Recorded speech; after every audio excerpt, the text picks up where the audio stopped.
Welcome back to Catalyst University. My name is Kevin Tokoph, and in this video, we're going to be continuing our discussion of the core tenets of core strengthening, and we're going to specifically be looking at two things. Number one, what are some of the most effective dynamic core strengthening exercises that people can do in all three major planes of motion, sagittal, coronal, and transverse? And in doing so, I'm going to show for each plane of motion one exercise, assuming that you're a person who has unrestricted, unlimited access to any piece of equipment. Maybe you have a gym that you belong to, has all that equipment. Maybe you got a home gym that has a lot of stuff. So you're unrestricted. You have access to pretty much anything you need. And then a second exercise for each one, assuming that you're kind of just doing this from home. You don't have access to a gym. You don't have all this fancy equipment. What are things you can use at home to do a similar exercise that works the same muscles in the same plane of motion? And then after that, I'm going to show you what an effective intensity should look like to really get the most bang for your buck out of core strengthening in any of these exercises. So without further ado, let's get into it by first taking a look at effective exercises in the coronal plane of motion. So, assuming you have unrestricted access to any and all pieces of gym equipment, the Roman chair right here, which also happens to share the name of a medieval torture device, this is one of your best friends. In other videos, we've talked about how you can use this machine to train your glutes, both maximus and medius, your hamstrings, spinal erectors, and now we're going to be looking at it in the context of the core, particularly in the coronal, aka frontal plane. This is going to be the motion of resisted lumbar side bending. So, in terms of getting in the machine, there's a little spot here for your feet. And for most people, you're going to find there's one directionality that works better than the other. In other words, which foot goes in front? Well, I'm going to start with my left foot in front, and you'll see why in just a minute. So, let's take a look at one simple repetition. So I'm coming down with control, and when I come up, notice I'm coming up to my left side bending. So, the direction that I come up at, towards my left side bending, that's the side whose foot is in the front. Now, it's not to say you absolutely have to do it that way, but in my experience, most people find it a little easier to do it in that manner, okay? So, let's talk about the levels of progression and regression for this. So, what I would usually say for most people is start with your arms crossed. Control that eccentric down as much as you can. Come back up. And especially when you're coming back up, that's when you're going to perform your exhalation. A next plausible level would be to have one or both hands behind the head. I'm going to choose to go with both here. So hands behind the head. Again, my arms are higher up. So my center of gravity is shifted more towards my head.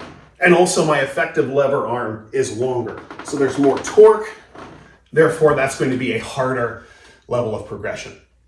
The last level of progression is just going to have the arms up overhead. So that will look like this.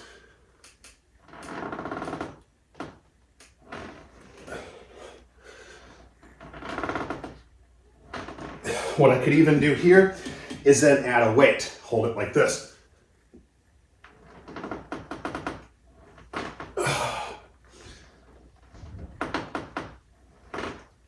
That is the Roman chair side bend. Very effective exercise for torching the abdominal muscles, particularly in that frontal plane. And remember that whatever we do on that side, we then have to turn around and do the other side.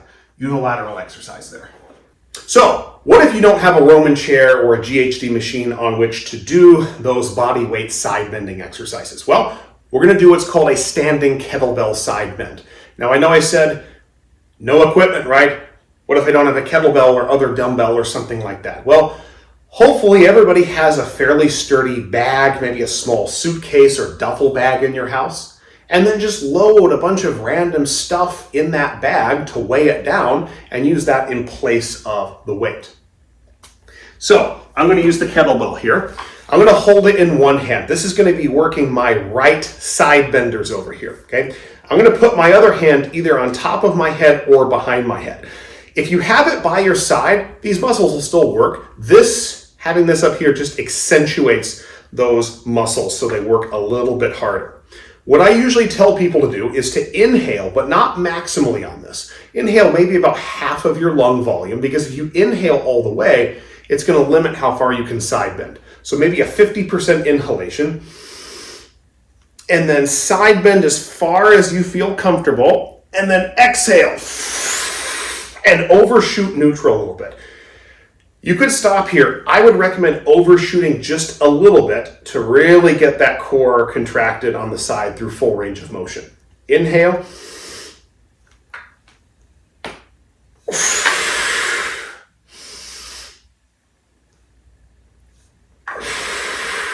And then obviously you do the other side as well, and you can progressively overload by adding more and more weight over time. If you did get a gym membership, a really great way to do this is to stand next to the Smith machine, and you have the bar so it's running forward and back by your side, and then you just do the same thing with that bar. And then you can progressively overload indefinitely with that movement. And now we move on to the sagittal plane, more specifically strengthening lumbar flexion. Lumbar extension involves the spinal erectors and other muscles back there. We're going to cover that in a separate video. So here we're just talking about the anterior and lateral core muscles. So sagittal plane here deals with resisted lumbar flexion, and a GHD machine like this is a phenomenal way to strengthen these muscles in here. This is going to hit all four of the major core muscles that we've talked about in other videos. It might seem like we're isolating the rectus abdominis, but don't kid yourself. This is getting all four of them, okay? To some extent. So once you're up on the GHD machine like this, one word of caution, and that's on safety. They have these handles here for a reason. So when you're swinging your feet up into these, don't just swing them up willy-nilly. Hold on so you don't fall over the edge. So get your ankles and feet in there. Once they're locked in, notice the position of my butt here. To get optimum abdominal muscle strengthening, we want it over the edge of this, not on top of it, not in front. We want it over the edge, okay? And in a very similar manner to what we saw with the Roman chair side bends, our progressions are gonna look very similar. So we might start with the arms crossed over the chest. I'm gonna control the eccentric down as far as I can. Come back up.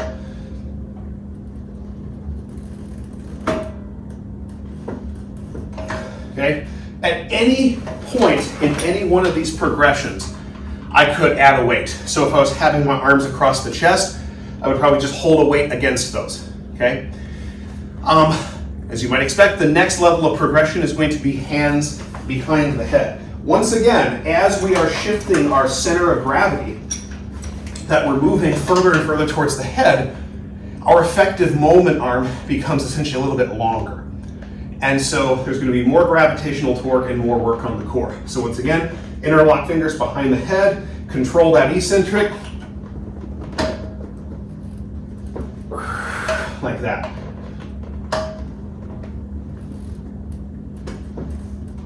Okay? Now, the last level of progression is definitely the most difficult, okay? This is where your arms are going to be up overhead. Now, the common mistake that we usually see with this is as the person's coming up, they try to shift the arms more over the chest to make it a little easier. Do your best on this to keep your shoulders in maximum flexion, or at least near maximum flexion. It might be, close to impossible to keep them in exact maximum flexion, but don't let your arms come in front of you like this, okay? So what do I mean by that? So when we do this variation, arms up overhead, I want my arms essentially like this the whole time. Like that.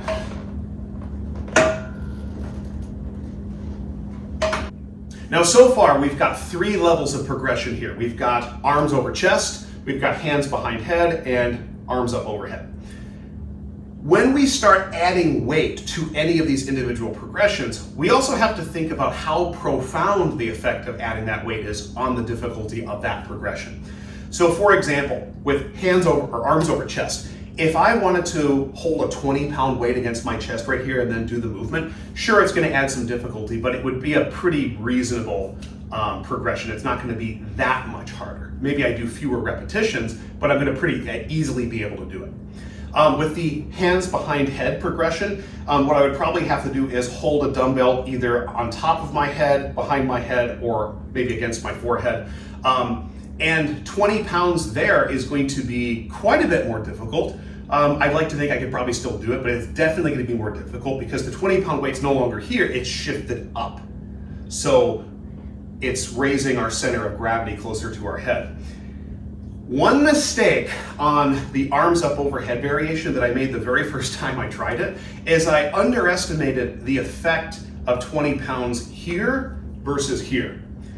It is quite humbling how little weight you need to hold overhead to actually increase the difficulty of that progression. So in other words, when I do this here, there's a reason I've got this little 5-pound weight. It doesn't take much.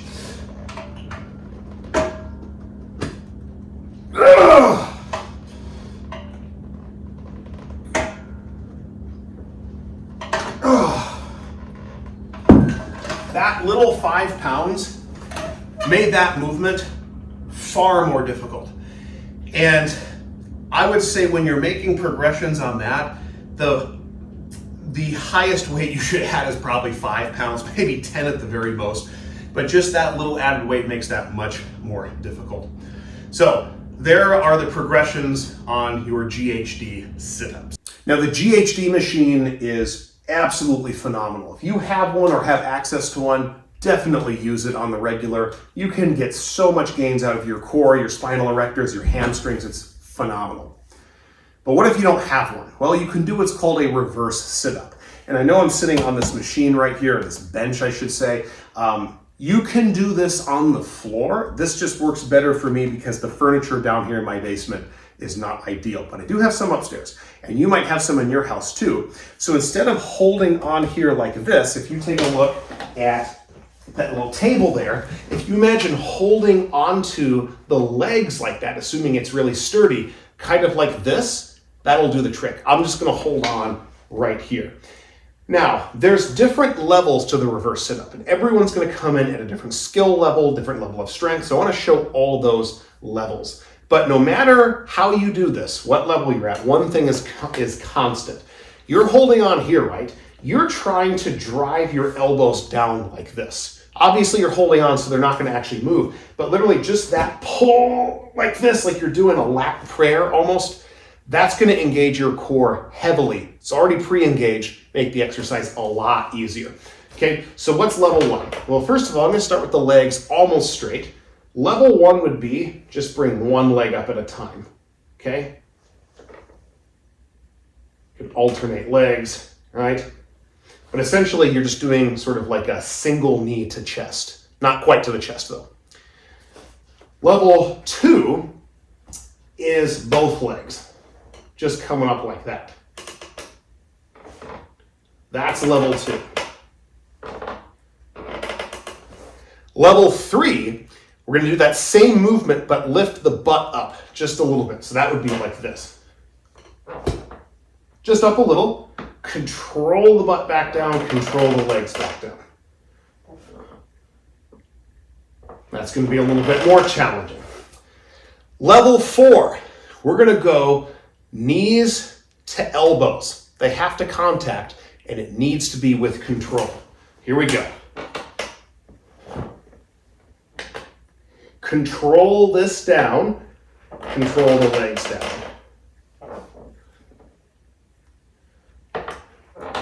That is level four. Now, that's a pretty tough exercise. You can progress that a little bit at home. One thing you could do is you could hold maybe a light medicine ball between your ankles or between your thighs. It definitely gets a little awkward to do that. I myself actually find it really hard to hold it in place while I'm doing that. So if you are really interested in training this movement, I would highly recommend getting access to a bench that involves a decline, okay? Because by declining this, we can make this exercise so much harder, okay? Because now I've got to be able to go up this decline. So I'm going to start here, and then same idea, draw those elbows down, and then controlling the eccentric like that.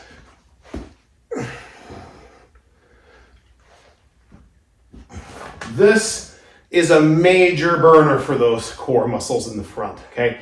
Now remember though, you can't isolate one, and actually you get a lot of obliques there too. But for the sagittal plane, absolutely amazing exercise. Give these reverse sit-ups a try. Now, when I did the video on dynamic strengthening, specifically in the transverse plane, which you can find on my channel, I covered really two major exercises. Number one was the rotational sled drag. And this is hands down one of my favorite rotation exercises. The only problem with it is that most gyms don't have a sled. And the ones that do, it's not that kind of sled.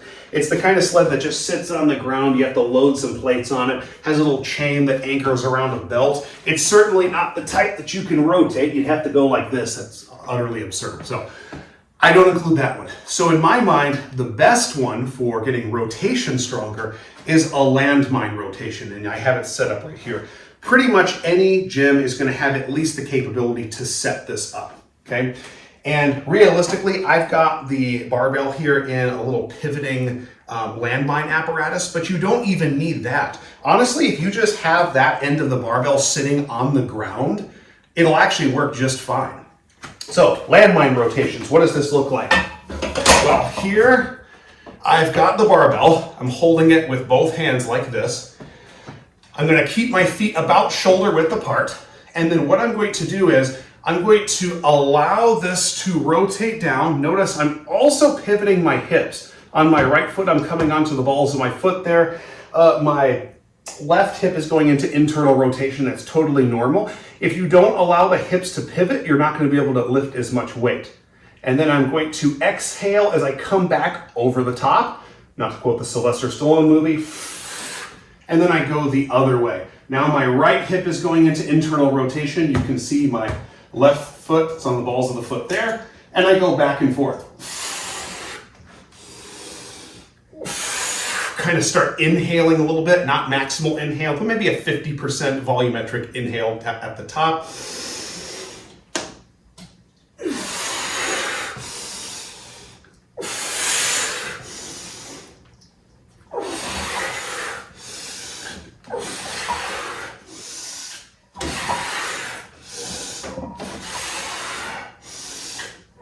You'll also notice that I'm trying to keep my arms a little more outstretched. If I keep them in like this, it takes a lot of the tension off the core. So as long as my arms can handle it, I try to keep my arms a little more outstretched.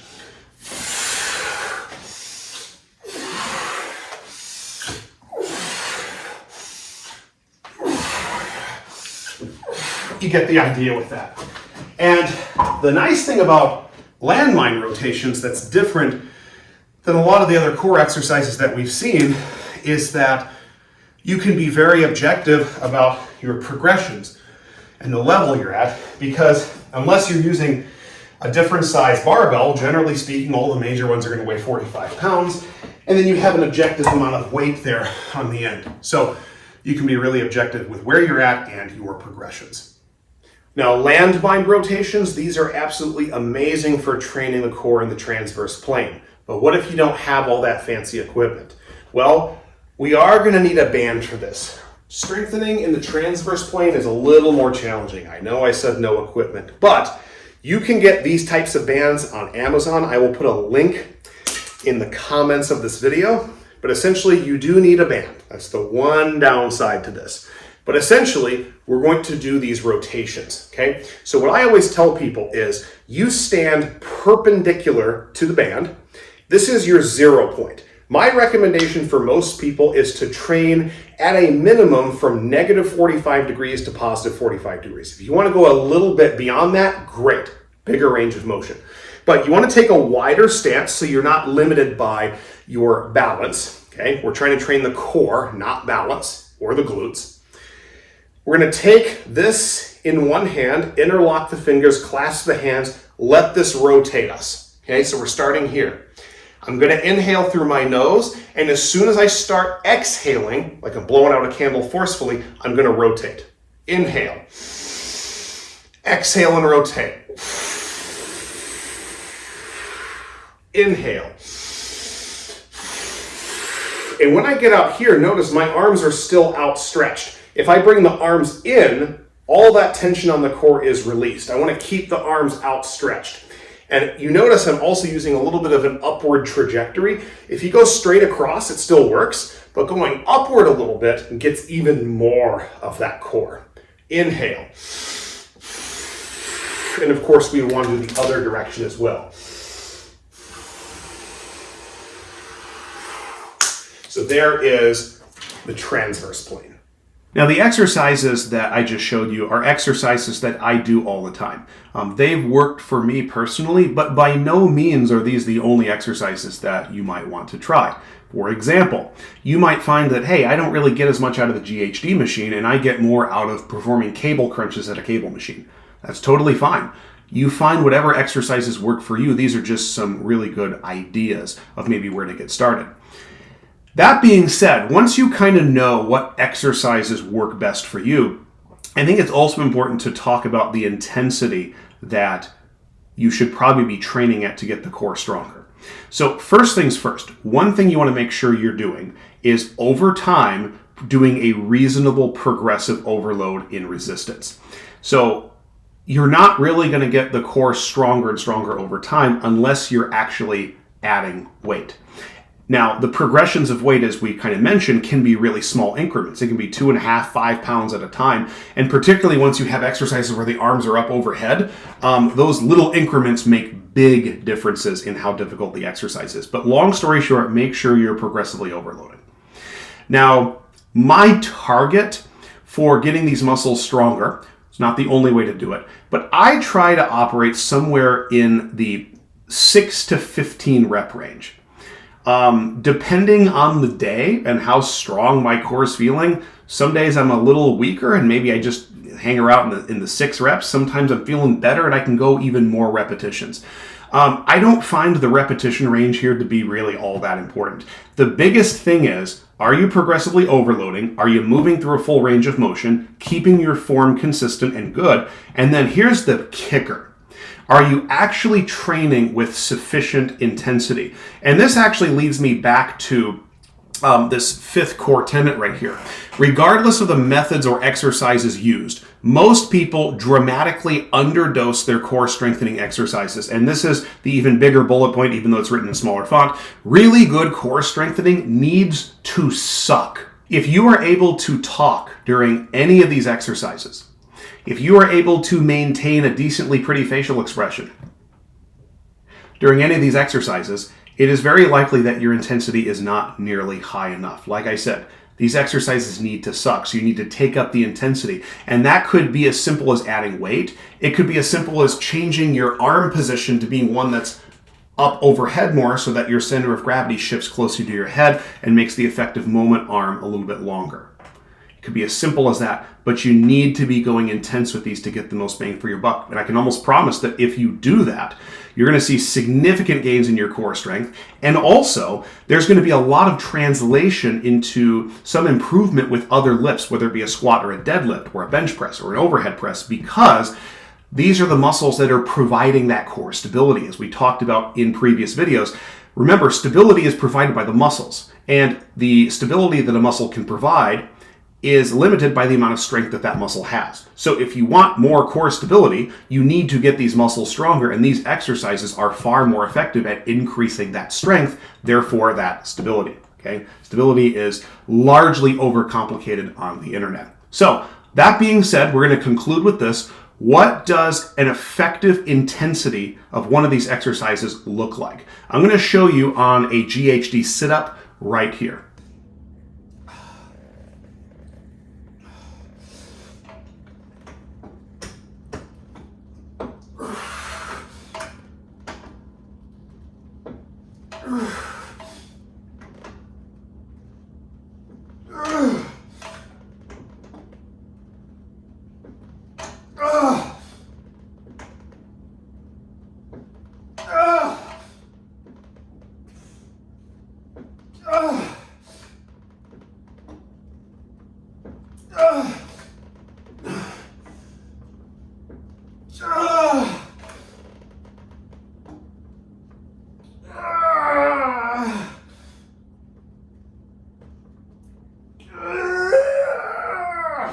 Now, are those grunts, shouts, bodily noises, whatever you want to call them, are they absolutely necessary? No.